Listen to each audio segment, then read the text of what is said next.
Municipal నల్లలల్ల నీళ్లు రానప్పుడు పైపులల్ల మూతి పెట్టి మాట్లాడేటోళ్ళం చిన్నప్పుడు యాదుందానోళ్ళ ప్లాస్టిక్ కరెంటు పైప్ తోటి కూడా గట్నే ఆడుకునేటోళ్ళు అంతా ఒక దిక్కుకెళ్ళి ఒకళ్ళు మాట్లాడుతుంటే ఇంకో దిక్కుకెళ్ళి చెవు పెట్టినేటోళ్ళు ఇంకోలు అగో సేమ్ గట్నే చేసిండు గా పశ్చిమ బెంగాల్ రాష్ట్రంలో ఒక కమలం పార్టీ ఎంపీ సారు కూడా మున్సిపల్ నల్లకు మూతి పెట్టి ఫోన్లో మాట్లాడినట్టే మాట్లాడిండు.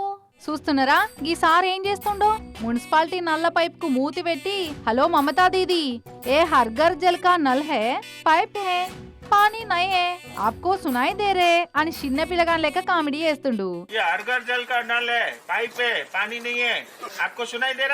పశ్చిమ బెంగాల్ రాష్ట్రం డార్జిలింగ్ ఎంపీ సారీనే పేరు రాజ్ బిస్తట.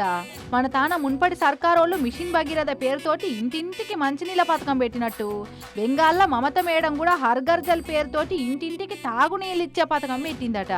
అయితే పైపులు వేసిరు కానీ అందులో నీళ్ళు ఇచ్చుడు మర్చినట్టున్నారు.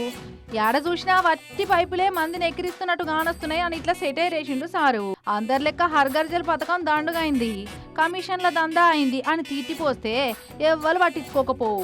కానీ ఇట్లా క్రియేటివిటీగా ఎటకారం ఆడుకుంటా మమతక్కతోటి మాట్లాడినట్టు చేసేటాలకు వీడియో మస్తు వైరల్ అవుతుంది.